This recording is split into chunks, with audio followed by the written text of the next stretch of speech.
purpose of the debate is to highlight some of the copyright issues that arise in the intersection between the digital and the transformative, with a particular focus on audiences, ownership and access. Why are we having this debate? For a number of reasons. First of all, when Andrew Prescott first, we were first talking about this particular day, Andrew Prescott said, oh my goodness, as soon as you get into digital arts and humanities, the issue that raises its head is copyright, so we need to put it on the agenda somewhere when we're thinking about the digital. Secondly, because we are actually at an incredibly interesting time from a policy perspective around the whole copyright framework. There is an awful lot that is going on, which may or may not be of relevance and help to people who are working in the digital arts and humanities. And this is developments happening both at international, European and national levels. And examples are the directive on awful works. It may not go as far as we want it to, but nonetheless we have it. We have talks about a digital copyright exchange. And we have, of course, very interestingly, the open access publishing agenda now absolutely firmly on the table for publicly funded research. So, why are we focusing on audiences, ownership and access? Because these are three key areas where the traditional rules on copyright are really stretched in the digital landscape. And in response to that, on the one hand, you can argue that with creative thinking, a little bit of planning and a little bit of foresight, copyright won't be a problem. And what it will do actually is to support you in the work that you do. On the other hand, in the words of John Norton this morning, intellectual property makes absolutely no sense. It's broken and no one has the answer. And that's what we're here to talk about today. So introducing my speakers very briefly, who will talk for no more than 5 minutes. We've got Smita Kheria, who's talking about digital art. We have David Gauntlett, who will be talking about transformations of audiences. We have James Wallbank, who will be talking about open communities, I think. And we have David Garcia, who will be talking about digital curation. Martin Kretschmer on the end, my colleague, he is the director of CREATE, the Centre for Copyright and Digital Business Models, that's just been funded by, among others, the AHRC. And he and I, between us, will pick up some of the copyright issues when they need to be drawn out of the discussion. So, without further ado, over to my first speaker, Smita. I'm just going to stand because otherwise I can't see anybody who can't see me.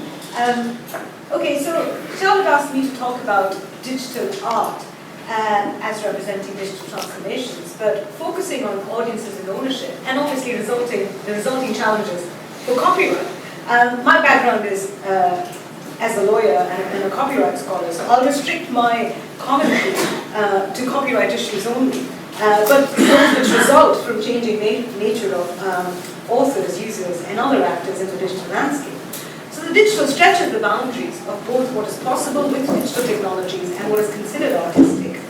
Digital practices often employ and indeed thrive upon what are often viewed as some of the problematic features of digital technologies, problematic for copyright law, for example, appropriation, manipulation and transformation of digital content, which leads to multiple hybrid products, interaction, and also the generative capacities of the medium. As such, the digital has transformed not only the conditions under which artists produce and the nature of what is being produced, but equally it has transformed, and is still transforming, the norms and understandings of digital creative practices. The pre-existing boundaries between artist, artwork, and audience have been blurred. And we're instead presented with new types of actors who are engaged in cultural practices that are dependent upon the digital and which would not exist without it. Digital art practices pose several copyright puzzles. More accurately, they advance and exaggerate existing copyright puzzles, issues which copyright law has struggled with for a long time. One example is originality. Copyright protects original works.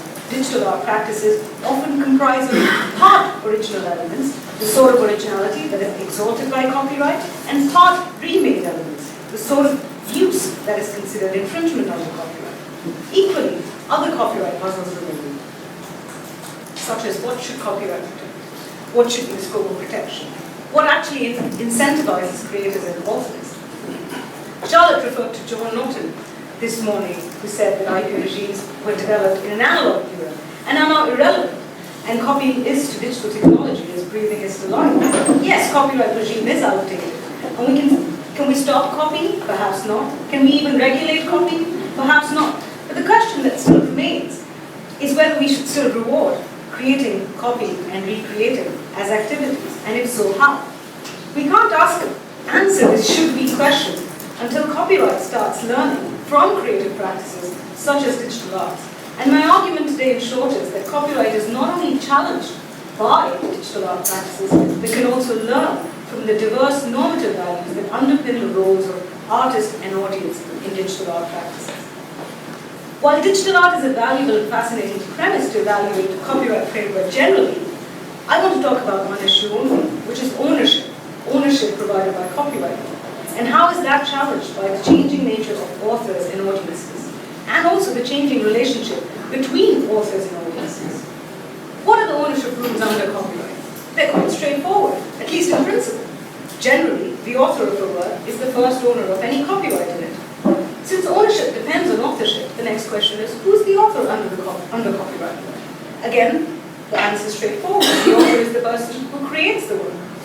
Who are authors then in digital artworks? There's a diversity in the ideas of authorship in digital art practices. But is copyright law's definition and perception of the author or the authors compatible with the perception of such actors in creative communities? One example of author of digital artworks is the programmer. The creation of computer programs and algorithms could require extensive creativity, and authors can be those who create such platforms and programs.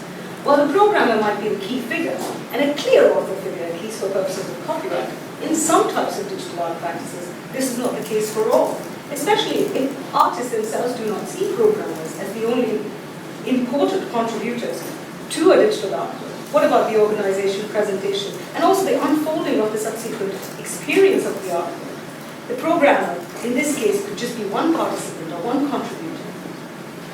Who then performs the author role in such artworks? Are there directors and producers? Or is the term director and producer archaic? Has the author died? Perhaps far from it. Perhaps the authorial construct is manifesting itself in the form of organizers, instigators, brokers, installators. But if digital art is participatory, and that's a key element of a lot of digital artworks, then, and the creativity lies in the interaction and the constant making and remaking, is there then, again, an author or a set of authors? And what is the role of audience? Can we separate author from audiences? There has been a fundamental shift in the nature of audiences in the digital landscape. Although not producing artwork themselves, audiences are as much active participants in the dissemination, but also characterization of the artworks, as artists themselves are. Audiences are transformed because they're increasingly participating, not simply witnessing, contributing to the creative process. With each technology, one could argue that the audience has been transformed from they were spectators, listeners, readers, passive consumers, but audiences are now becoming distributors, contributors, selectors, changers, co-creators, and even curators, as one of my panelists will talk about. The dissolution of the border between audience and artist impacts on authorship. Who's the author? And what do audiences bring to the experience? Are they full-fledged co-creators? Are they performers? And do those authors want ownership of copyright? If so, what do they want? If they don't want ownership of copyright, then what do they want instead? Once copyright is grappled and learned from norms of authorship in digital arts, it equally has to tackle the issue of ownership in terms of what can be given to these authors. And I'd just like to highlight two examples. The first example is Playboy. A complementary dimension to the changing relationship between artist and audience is also a changing relationship between work and play for the audiences. How do we account for Playboy? How do we account for labor of audiences that is taking place as part of leisure, is enjoyed, but given away freely, but equally at the same time adds value? Does that value need to be rewarded? The second issue that I'd like to highlight is attribution. does the attribution of authorship play a different role in digital activities than it does in traditional media? What happens when the participation is so large that the identities of lots of individual contributors is de-emphasized and merged? Do these actors want attribution? Do these authors want attribution? And is there a normative implementation of attribution of authorship without actually a claim of ownership of any other content in the digital artworks? By exploring and evaluating the normative basis of creation and participation in digital art, copyright can learn very valuable lessons. Thank you very much. Thank you. I think we'll go straight on to our next speaker. Thank you. Thank you. Hello, I'm David Gauntlett. I'm meant to be speaking about the idea of audiences becoming creators, so I've just got a few thoughts about that, because we're meant to just be 5 minutes. So it's not so much about copyright, but then I'll bring it on to copyright. I'll make a few points about copyright, or maybe I'll just be provocative about the idea of copyright, which then we can discuss later on. The idea of audiences becoming creators of things is now kind of quite taken for granted by many of us, I think. I don't think it's a very striking new kind of thing. We're quite used to it. We've seen homemade media basically by people on YouTube and on Flickr, and people create blogs, and we all know about that, don't we? And we're probably quite familiar with some of the copyright questions that it raises. There used to be a kind of pyramid that people would show in presentations like this, where at the top you had a tiny percentage of sort of the elite users or power users who were creating content, and then that went down to people who would like post reviews online, down to people who were basically just observers. Most people were like still audience of stuff online basically. And this pyramid was used to demonstrate that lots of the hype about people creating their own stuff online was exaggerated, and most people didn't really do it. These days though, there's new data coming out which suggests the pyramid has gone much more like that, and you've got like in recent big surveys of what people are doing online, in the US and in Europe, you've got 25% of people falling within the bracket where they've made their own video and posted it online, they've made some audio and posted it online, they've written a blog post, or they've written some other written piece that's appeared online, which doesn't just include reviews or things like that. And thankfully they haven't included the bit where someone ticks a box to say they've posted a photo they took themselves online, which instantly gets everybody on Facebook into that category and messes up the numbers. So that's still, you've got 25% of people creating and sharing their own stuff. Some people are doing it much more rigorously and enthusiastically than others, of course, but this pyramid is no longer so tiny at the top. I like to think of that as a kind of disruptive innovation, where you've got ordinary people moving into what was previously the professional space, where professional people made and shared media and other stuff. You know, they were the professionals who could do it, and they were backed by major industries. Now, most of us, you know, anybody with the access and with the tools can do that, and I think of that as being a good thing. It still worries some people though. I was just in the Yak space where Ernesto from UCL presented he's got a project with a colleague which is called the Network Researcher, which is a site where any researchers, especially early career researchers I suppose, can post their research, and just it's a blogging platform basically, so that seemed really good. But the first question, somebody put their hand up and said, what about plagiarism? And her concern was that by putting your stuff online, then people were going to nick it, which is what I thought people worried about 20 years ago, and now, you know, there's already rules to deal with that kind of thing. By publishing anything, you put the risk that somebody might nick it. We generally assume that that's not going to happen, presumably. You carry it on as if it won't. So I was surprised by that question. So people still worry about those kind of things. Maybe many of us exist in a world where we think that's not going to happen, but it does. So that's the first kind of disruption. The second one I wanted to talk about briefly. Because we're at an Arts and Humanities Digital Transformations Moot, it's about the thing where you've got everyday citizens moving into the space that was previously the domain of arts and humanities researchers, which isn't talked about so much, but I think is an interesting, significant one. At least into that space of activity that we previously called arts and humanities research. So for example, on Pinterest, if you're familiar with Pinterest, it's basically a place where people curate exhibitions of stuff like vintage postcards, images of, you know, particular places at historical times, or, you know, anything visual. And that's sort of the work which was previously done by curators, people who work in museums, people who work in universities. You also got, to be even more kind of unusual, you've got, for example, the online game Minecraft, where you have communities of people together building environments. They kind of build Lego-y environments together. It's sort of a game, but there's no real goals. So people do this collaboratively together. people doing it just because they want to, because they're passionate about it. And then within that, you get quite amazing things. People have recreated 1930s New York, for example. So you can have fly around 1930s New York, which is interestingly different and not different to New York as you know it today.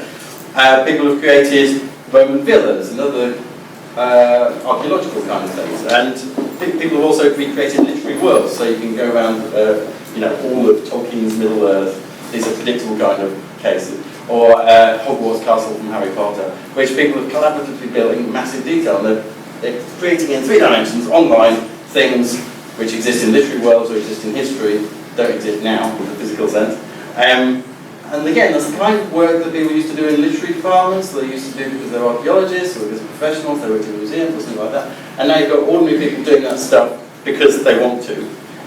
The professionals who do it would probably say, well, they're not doing it in the same kind of really vigorous way that we do it, and we're really important. It's a bit like, again, what John Norton's talking about.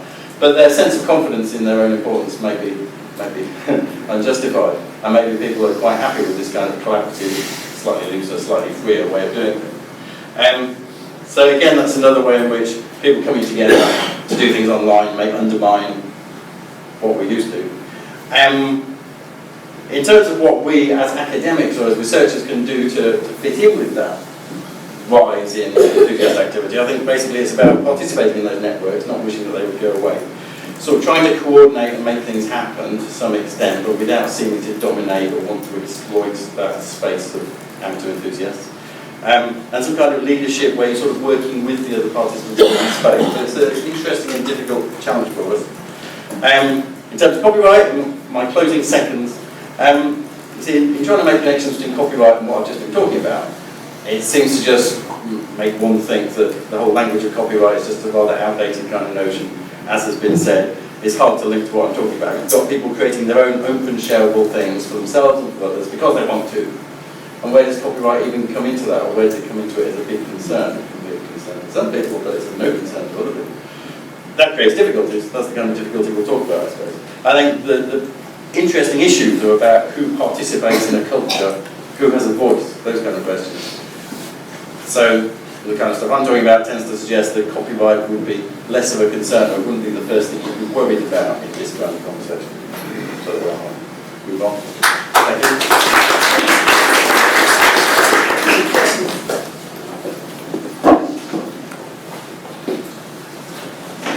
I'm sorry about this, David, but I'm afraid just don't listen to this thing. You might have heard it already. It's like in 1999, David asked me to come and speak at a conference called The Next 5 Minutes in Amsterdam. And I find myself in a very strange situation because I think I'm going to give pretty much the same presentation now that I did then, or at least I'm going to quote myself.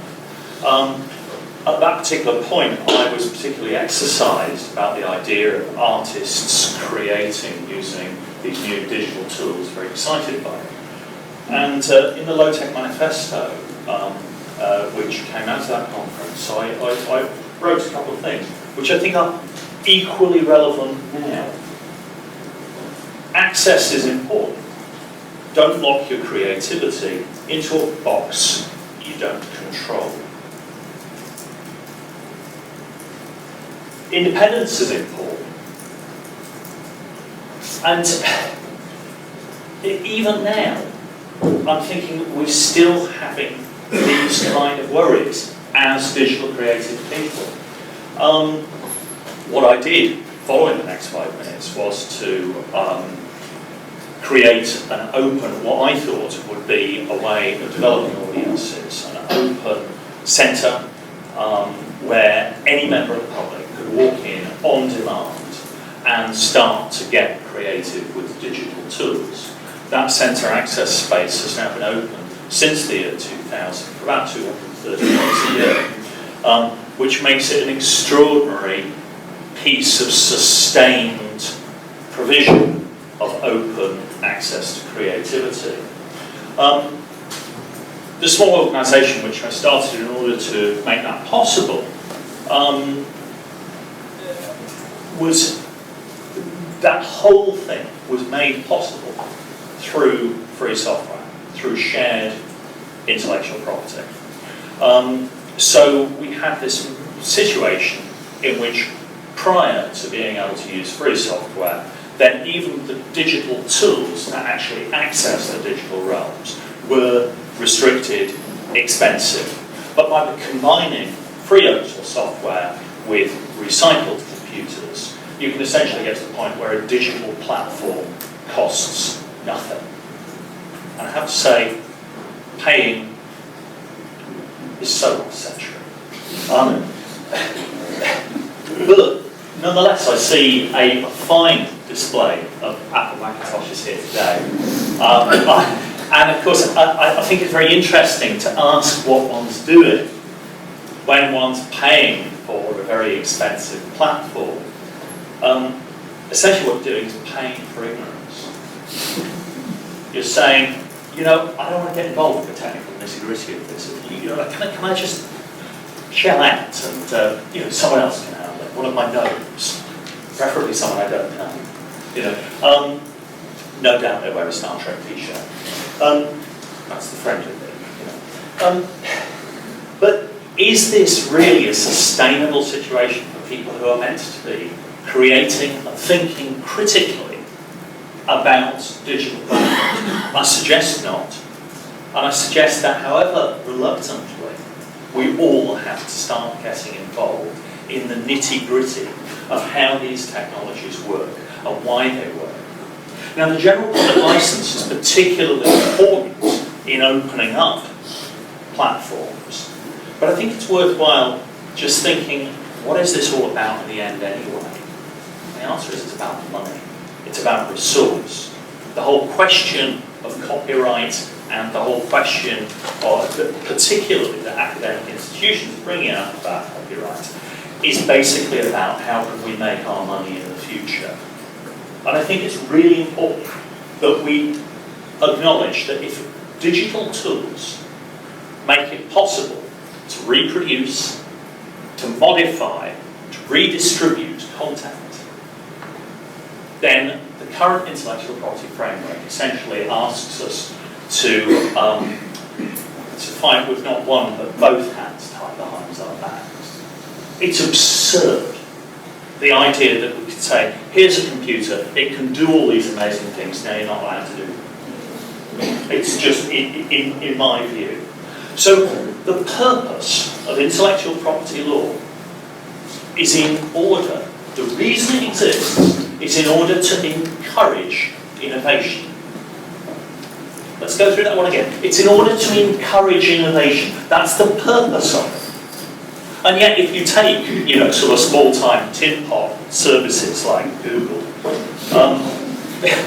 well, they seem to have got a robust platform from a collaborative creation process that is certainly using a whole different framework.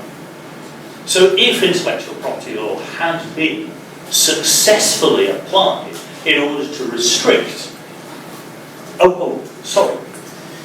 in order to enhance the digital innovation, then presumably Google and other such digital services would actually exist. Okay. Now, I've also been thinking a lot about the issue of who gets access. One of the things that Access Space prides itself on is providing access to all sorts of people who would otherwise in no way engage with digital creativity. And as such, what we've started to do is to get involved and access resource around what we call digital inclusion. And I'd just like to finish by thinking a little bit about exactly what the digital inclusion agenda might or might not be about. I suggest to you that it's not at all about empowering people with the ability to communicate. There are different things that you can do with a computer. It's a slippery tool, the network. You can both consume and produce. And I suggest that the digital inclusion agenda is very much about encouraging the vast majority of the population to be simply involved in digital consumption, accessing a value that is already present. And yes, I think it's true that a significantly larger proportion of people who are using the network are now being creative, but there's still a whole category of people who are simply being encouraged to access value that is already present. Of course, that's the moment when the rug gets pulled out from under the feet of the people who haven't yet got digital access, which is governmental digital by default policies. So essentially, you won't be able to book an appointment with your doctor or claim your pension or other basic things if you don't have digital access. I think that's pretty much all of us, so I hope that helps.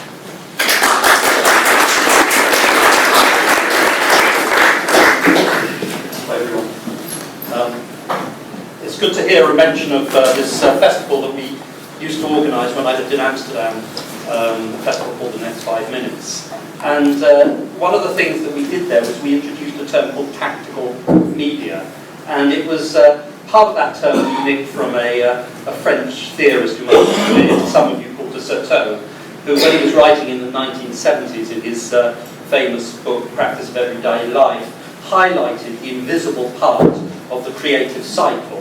It was invisible then. The part played by the consumer, the creative reinterpretation and remaking of what it was he or she was forced to consume or found themselves consuming, reinventing it, reinterpreting it for themselves. It was de Certeau, interestingly, who wasn't in any way savvy with computers, who introduced the term user to emphasise the far greater agency he felt there to exist between agency and creativity that consumers had that was usually acknowledged. In Amsterdam in the 90s, we realised that the rise of DIY media, in those days principally the camcorder and the sort of cheaper editing devices, meant that for the first time, as these became consumer electronics, we were beginning to see this invisible part of the cycle of creativity for the first time. And I think what we're seeing now is an extension, an intensification of that process, whereby what was once seen as a strict division between what de Certeau called the strategists, the people who developed the forms and structures that consumers had to reinvent, but in a kind of way like poaching or various tactical manoeuvres and clever devices. Now, for the first time, we see an integration and a different approach to what is possible to do. So, basically, I wanted to address this issue of transformation of audiences through the prism of the changing uses of the term curating. Like a lot of terms, curating has had a digital makeover. The transformation of the idea of curating has migrated from an important but rather self-effacing mode of scholarship requiring years of training and expertise to become part of to migrate to become part of what we could see as the rise of the mass intelligentsia. So I'll talk a little bit more about the digital in a moment, but just by way of background, because I'm a dean at an art college in part of the University of the Arts London, and I just want to give you a bit of background, because the term curating, of course, is most intensively used within that area. In art and design, this transformation has actually been in the works for many years, from, if you like, the artist collectives of the 1970s. The vital but modest role of the traditional curator, where it was the content or the artefacts that are served by the curator, has been under pressure for a long time. You have, from different directions, in museums, traditional museums, you have education departments that insist on interpretation of works as part of the government's agenda to enhance social inclusion. On the other side of the scale, you have the rise of the celebrity or superstar curators, globe-trotting from biennale to biennale and framing the agenda within which the work is required to be seen. I noticed that actually even here in this event, we have somebody acting as a curator. So we seem to be unable to escape the sense in which maybe artists always have to accept the fact that they're going to be part of somebody else's brilliant idea. I would add that we've now seen the emergence of the comparatively recent hybrid of the artist curator. Consider this, Damien Hirst began his generation of artists' spectacular rise by organising his show Freeze. And now almost every artist working in universities is submitting their part to the RAF, not only as artists, but often as artist curators. There's little chance of any artist actually kind of escaping either becoming a curator or becoming part of somebody else's curatorial project. To provide a flavour of how this transformation is actually moving into a much wider public discourse, we should just have a look at the BBC's latest mission statement. And I quote briefly here. We need to be ready to produce and create genuinely digital content for the first time. Really? And we need to understand better what it will mean to assemble, edit and present such content in a digital setting where social recommendation and other forms of curation will play a much more influential role. So, are we all becoming curators now? Welcome to the curative economy. To torture the rhetorical trope even further, have we moved from what used to be called the creative economy into the curative economy? Curating is the latest term which has been subject to the digital makeover. We need to look at terms like friend, open, link, like, share, community. Perhaps I sometimes want to smash McLuhan's famous rear view mirror through which he claimed you couldn't help filtering the disruptive media possibilities of the present through the introduction of familiar metaphors. That we have a way in this form of domesticating the disruptive power of these tools. In a culture governed by the science of branding and sloganomics, buzzwords are both clues to memes and memes in themselves. So, to return to the migration of the term curating as the latest way in which the digital refracts meaning, transforming common usage, the curative economy currently exists in a tactical space between creating and consuming, where you pull stuff together, photographs, GIFs, YouTube videos. It's reminiscent of, and here I'm quoting the journalist Paul Mason, of the kinds of mashups and remixes that have become a core part of sample culture for decades now. The postmodern art made up of found objects reassembled by artists and put on in spaces such as Pinterest, Tumblr, Flickr and other platforms. It's about using the found object to express something different. And as we know, found objects go back in fine art for a very long way.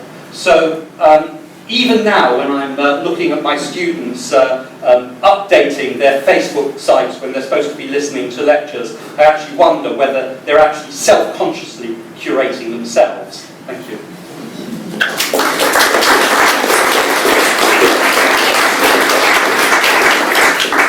Thank you very much.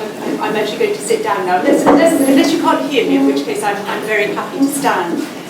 But I think we've had 4 really, really interesting contributions around the notions of ownership, access and audience. We've looked at art, we've looked at arts and humanities research, we've looked at collaborative creativity, we've looked at curating.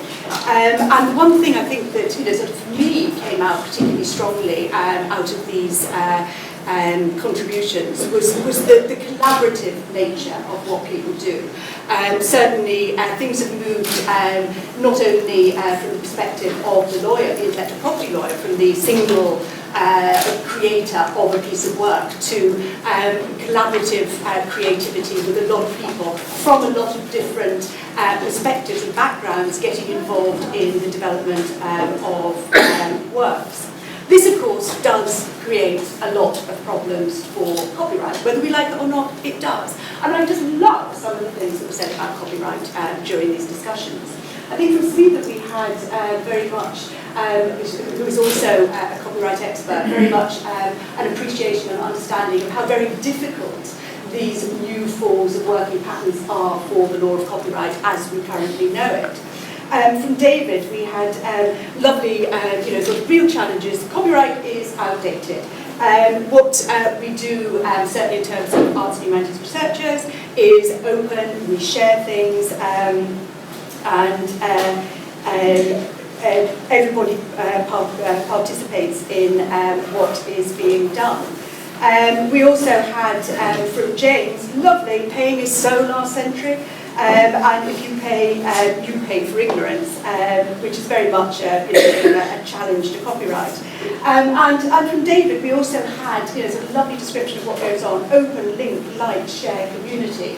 All things, again, that really do pose such incredible challenges for the law of copyright. But we nonetheless have a law of copyright.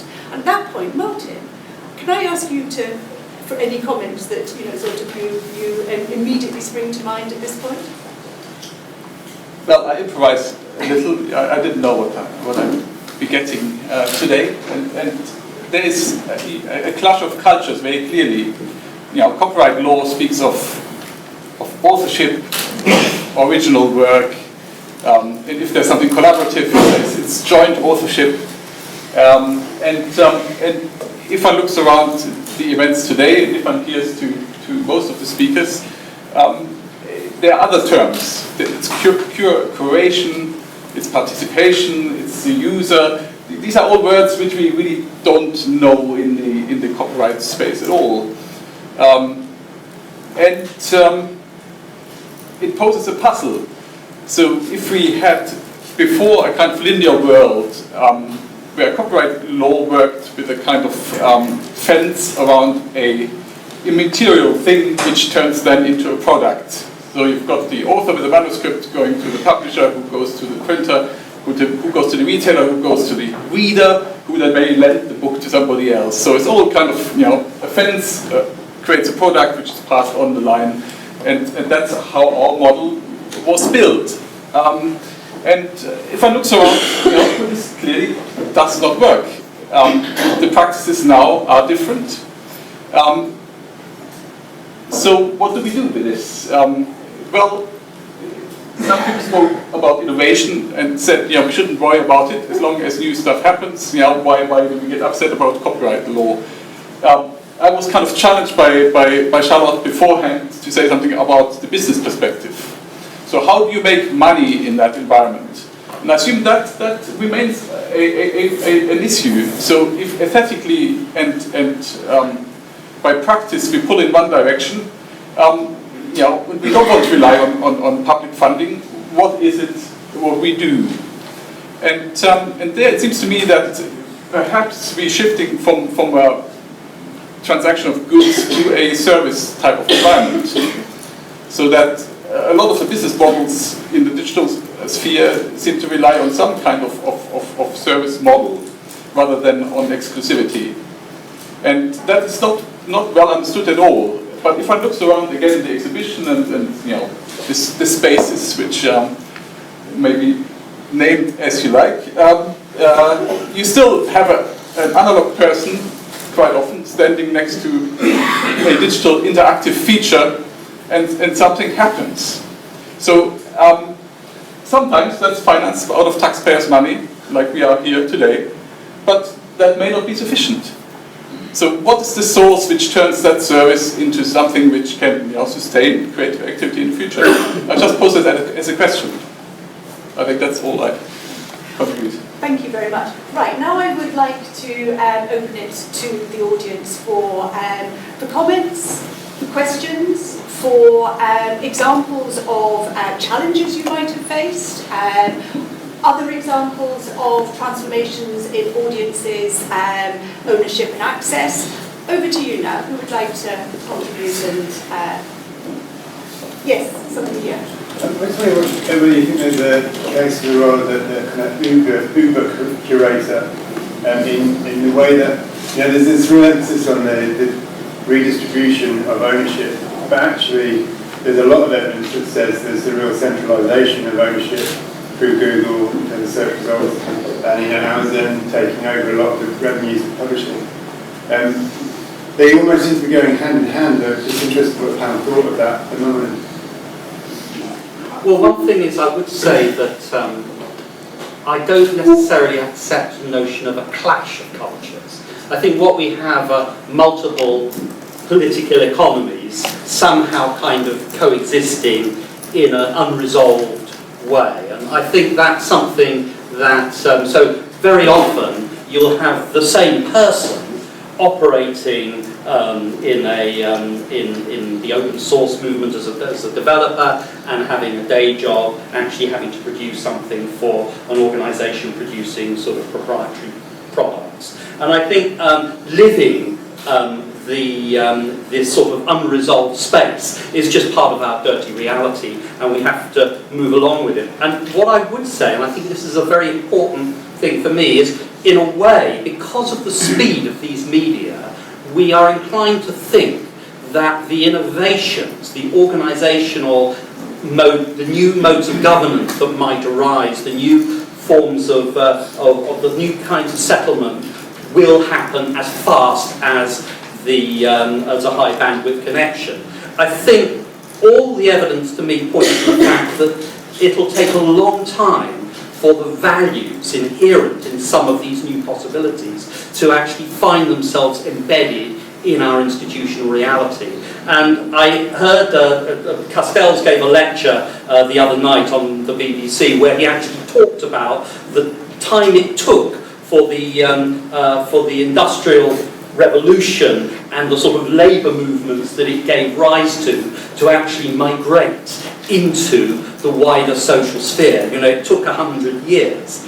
And then he was put with the question, well, when Labour first came to power in 1945, it said, we are the masters now. And then Castells shot back with the term, and now is the era when we don't think in terms of mastery so much, where what we see in these new kinds of arrangements are movements without leaders. And it's very hard for people to understand what that means, and it will take a long time for those values and those impulses to be integrated into a new set of organisational arrangements. And I think patience will be a fairly important part of what we do without losing hope. We still have got these dominant platforms, haven't we? Yeah. And I think that patience may not be the solution. Yeah. What, you mean like Linux? Well, very dominant, I would say. But it seems to me that the service end may again lead to an enclosure, because the incentive is to by technological means provide a service infrastructure which draws you in and then benefit from it. So if the model is make the money from the service, you may end up in a kind of monopolistic situation. So I think there's a real question there, and how the copyright regime interacts with that is very important, I think. I've got Simon next, and I've got two others. Yeah. Are we using microphones? Or? I don't think we've got a microphone. Okay. My name is Simon Dees, University of Edinburgh. I think the copyright debate is sort of putting the horse before the cart. And the cart's much bigger than the horse and heavier. I'm thinking about Boyce's comment that one day everyone will be an artist, or everybody already is an artist. So to sort of appropriate that and apply it to David, everyone now is a curator. And that reminds me of what kids used to do when I was a kid. We used to curate record collections. We'd create our record collections, and we would then perform ourselves with our record collections, and we would meet at each other's houses, and we'd share records, and we'd make tapes, and we'd copy stuff. And it doesn't seem that different to me now, except that the copying is far easier, the exchange is far easier, and it's global. On a much more massive scale. Obviously that's going to upset anybody who wants to actually make money out of this product. But in terms of what is really going on there, it's about people performing themselves. That's what that's primarily about. It's not about copying and owning. It's about people performing themselves through their activity of having, collecting and sharing. And to me that's the greater force than copyright. It's almost like that's the river. The copyright is just a few little stones. And I just wonder how long it will take before those stones are eroded or washed out to the sea and forgotten. Anybody want to come back on that thought? No? So, I've got... Yes? Well, I was just thinking about there is a huge irrelevance to copyright from practical points of view. There's no point suing someone if they don't have any money, and principally copyright holders are institutions, and copyright infringers, if you care to call them that, may be individuals. And it's simply not worthwhile enforcing this kind of framework. I also think it's worthwhile thinking about copyright in terms of institutions attacking each other. Looking particularly at Apple and Samsung recently. That's really where the money gets wasted. You know, is that kind of copyright as a tool for institutions to attack each other.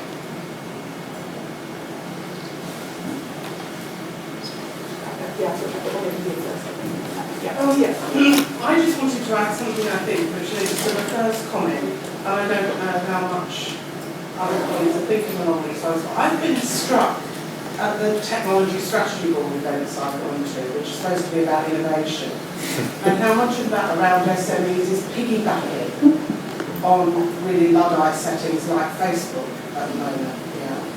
And I just wondered, in terms of what we're thinking about in digital transformations in the AHRC, it seems to me that, you know, one way of kind of critically interacting with those processes is about thinking at that kind of infrastructural level almost. Then what kind of alternative infrastructures might we create as arts and humanities people that SMEs could piggyback on, rather than piggybacking on something like Facebook? I mean, everyone else may know about this, but I was quite interested to see how much, I mean, I wouldn't call that genuine innovation. It's certainly second level innovation, and bearing in mind that Facebook isn't particularly innovative. It might be as a business model, but it's not, well, we don't know that yet actually, but it's not particularly innovative in terms of its software and its look and everything.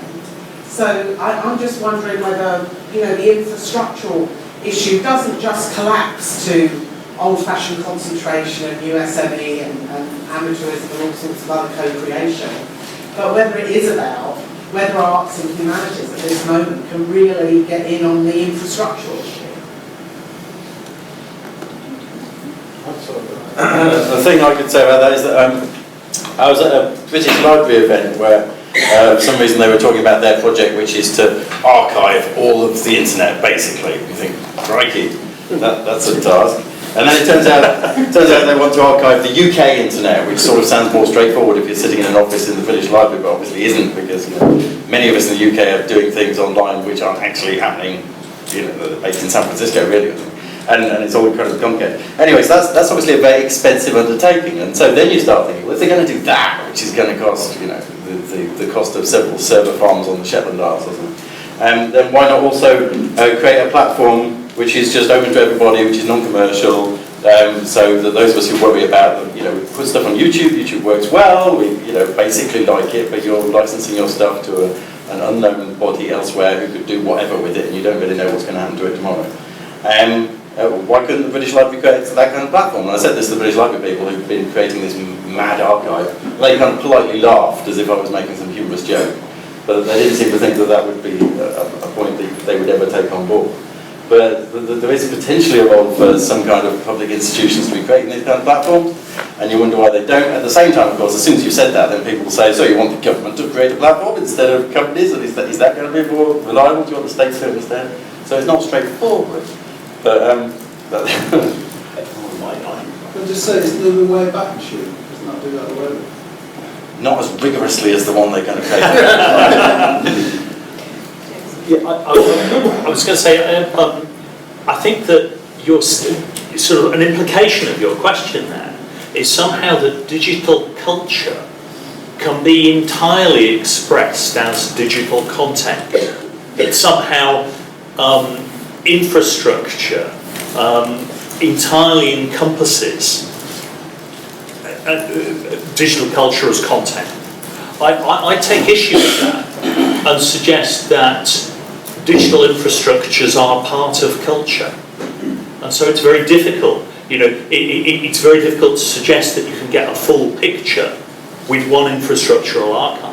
Now, what worries me in particular is that some of the strategic institutions that are involved with the arts in the UK UK do seem to be interpreting the sole relationship between the arts and the digital is that the arts are digital content, right? And that entirely throws out the kind of critical and the reflexive, which is what, in my view, is actually interesting. Burning question here. Yes, it's there's 2 points really, falling partly on that. One, of course, the intellectual property regime is a product of a particular historical moment, the early 18th century. And that's bound up particular conceptions of selfhood, the autonomous possessive self, all those kinds of things, and also actually the notion of container and content, all those kinds of things. So, first, the language it would use, intellectual property rights, copyrights are themselves part of the problem, I guess. We may need a whole new language to express exactly what's going on, that allows us to have some control over what we do, without falling into a property regime being a model which still underlies our understanding of these kinds of activities.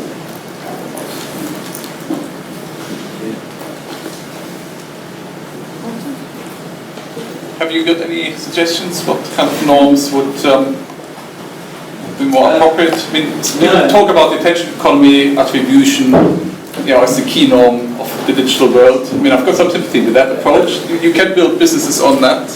Part of the point is that it's also very specific to the West and its own particular way of thinking about things.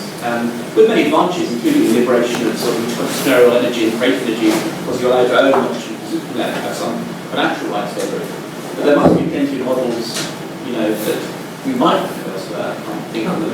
Well, there is one that's arisen recently, which is, and we don't know whether it'll be successful or not, which is Tumblr, and its desire to actually to work with advertisers as content providers. So rather than the ad being the irritating thing that pops up, according to the Tumblr founder, I can't remember his name at the moment, he feels that some of the biggest and most energetic forms of creativity actually taking place within the advertising field. And as we see currently with the Levi campaign and the Chrysler campaign, working with communities that have been bereft in America, they're actually trying to get involved in those communities and kind of kickstart them from an economic point of view. So I think, from my end of the spectrum, the arts spectrum, there's often, an unwillingness to, a sort of default position that, the corporations are always and ever bad.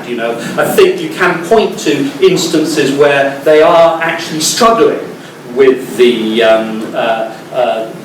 position that they find themselves in, as the always being portrayed as the greedy ones, and are trying to sort of produce new models and new possibilities. And I think this Tumblr approach, which sees the introduction of advertising as simply one more piece of content within the Tumblr regime, might point to, one of what I imagine will be a whole raft of alternative business models that will arise to try and address this issue. In a Darwinian way, very few of them will probably survive, adapt and reproduce, but maybe one or two of them will. And I think it's, I think we'll see the alternative economic models being explored by utopian thinkers and makers, and that's essential, and we'll see more pragmatic people kind of trying to explore new business models that don't simply reproduce the systems that are clearly not working. Yes. Isn't that surely already well underway with things like the open source software community and the Creative Commons and the peer-to-peer foundation and things like that? Yeah, multiple arrangements and possibilities, and the political economy of the academy is another one where people still get paid and the structures exist, and you've got the commercial end as well, and I think all our societies, like it or not, are dependent on having a healthy commercial business sector. But it's a sector that has got to be able to integrate the shock of the economic crisis and the loss of trust that many people feel on the way in which people were rewarded disproportionately in relationship to their effort and contribution. So I think what we need to see is an integration. This is why I think it will take a long time of these new modes of production and ways of working and being together, which have been made possible through the emergence of the network society, how they will take a long time to become integrated as we work through experimentally all the different possibilities according to our temperament and our, capacities. I think just sort of developing that point about alternative business models a bit further. Of course, one of the most successful, depending on how you look at it, business models operated by Google is dead directly, sort of against what the copyright framework actually says. Because if they actually followed what the copyright framework said, then they wouldn't do a lot of what they actually do.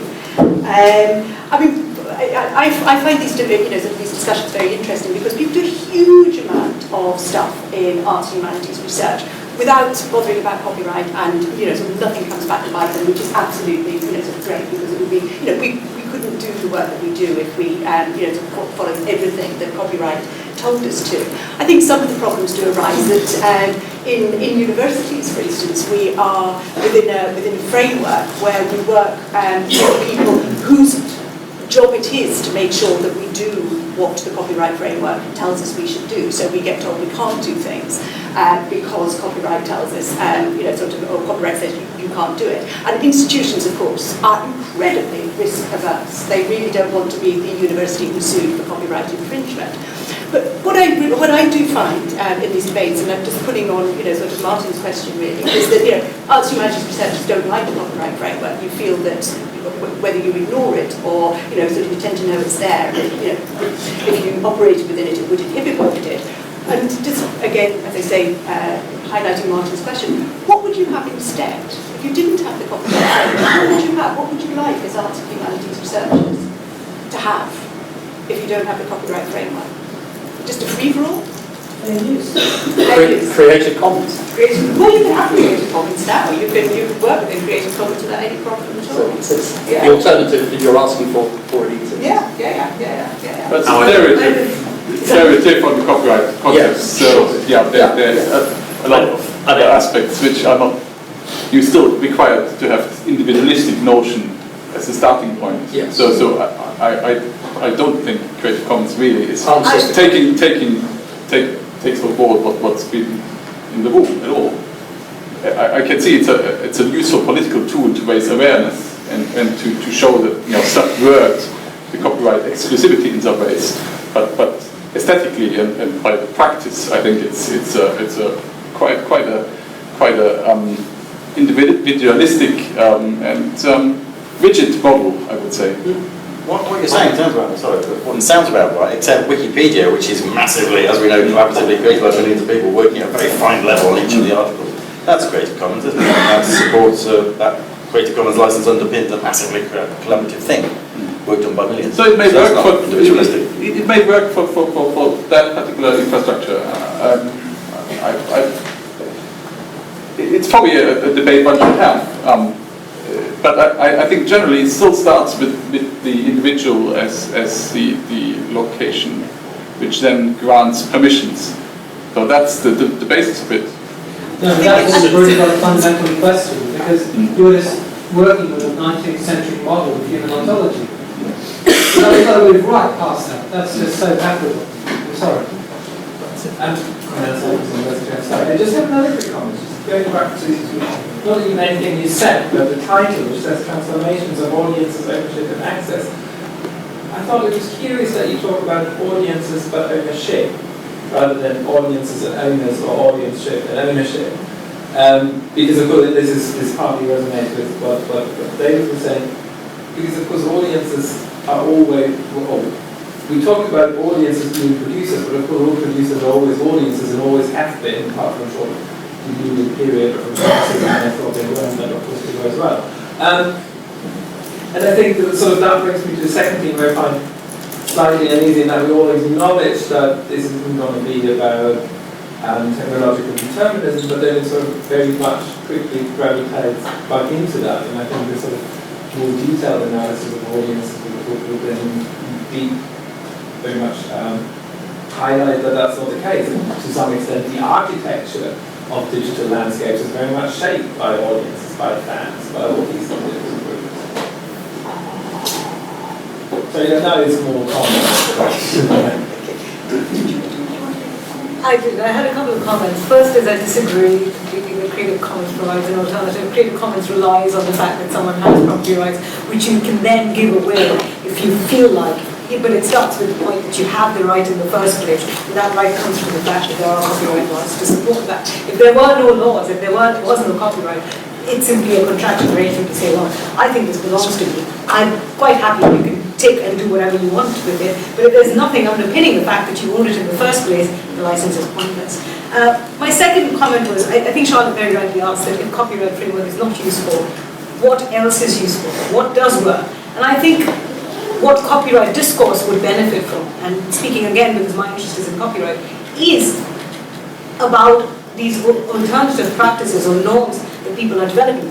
For example, within arts and humanities research, where they value dissemination and access way over exclusivity, or property over what they believe they have created or co-created. So I think stories and narratives of what's happening in arts and humanities research in terms of how people are avoiding copyright, ignoring copyright, are being ambivalent or indifferent to copyright, can actually come and feedback and help the copyright discourse. So, and that will actually increase the multitude of models that is there or that do work. So what we need is also evidence that there are other ways of doing things without copyright. It's not good enough to just say, well, copyright doesn't work. Let's not talk about it. We've got to talk about it if you want to kill it.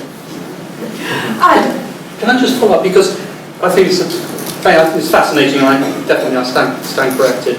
But I just want to slightly build a little bit on what you've said, which is, and this refers to a sort of a relatively recent part of the academic regime, which is the rise in art and design colleges of something called practice-based research.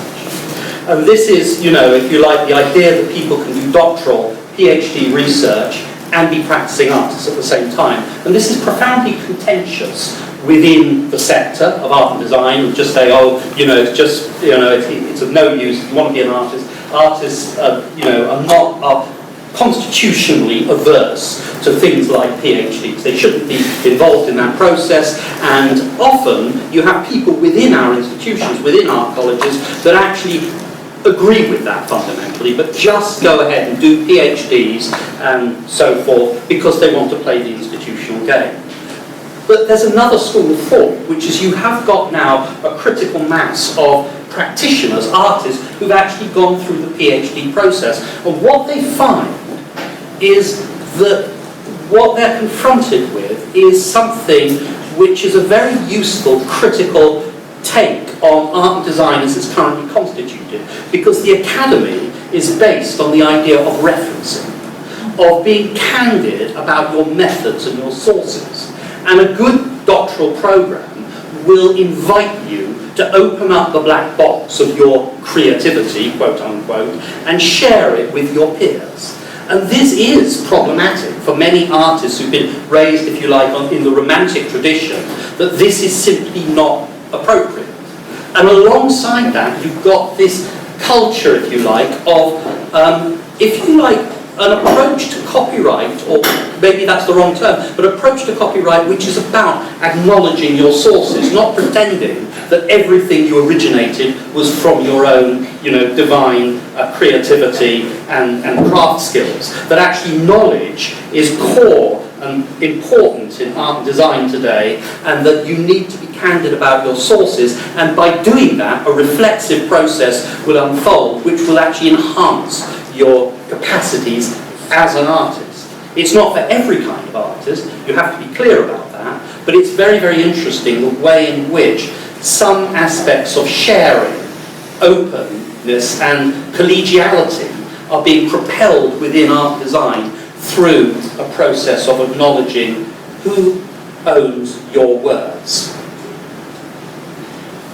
I have probably got time for one more question, and there's obviously a burning question at the back, and then I think we'll have to draw to a close. Yes? This is David. I've missed the planet, so I may be treading where people have trodden already, but they did have a peer review, and it was called collaboration, and it was called cooperatives, and it was called group. It used to be on a Tuesday by moonlight, and it's romantic, but it works, and it's valid. And I think part of your referencing in terms of peer review is one of the problems that we have. There's always a peer review of papers that you've got to say that you're doing the right things, and everyone agrees with it. So of course you're tracking the same puzzle, because then you can get your peer reviewers to review what you're doing and say, well done, I think that works. But I think that's a narrow conception of peer review. I think what the practice-based research model does is break open peer review to go beyond simply referencing of texts, to actually the doctoral student or the reader or the professor actually putting their work in front of their peers and being candid and open about the sources of their knowledge and the sources of their methods, and doing that in a systematic way opens things up. I understand what you're saying about the sort of maybe a particularly narrow interpretation of what peer review might be, but I think as artists and designers coming into the research domain, we have a desire and a duty to reform some of those mechanisms. One final comment, yes? If I could just, I'm so glad to be able to make the final comment.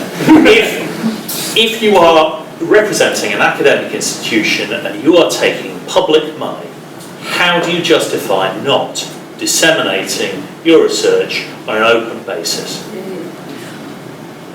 Which I think brings us very nicely back to what I almost said, or I did say very briefly at the beginning, was that one of the real drivers of change at the moment is the government's open access policy for the fruits of publicly funded research. So I think we're just about there. And with that, sadly, we're going to have to draw this discussion to a close. As always, we get sort of an hour down the line, and we're just firing up now. I can, sort of the discussion is getting really interesting.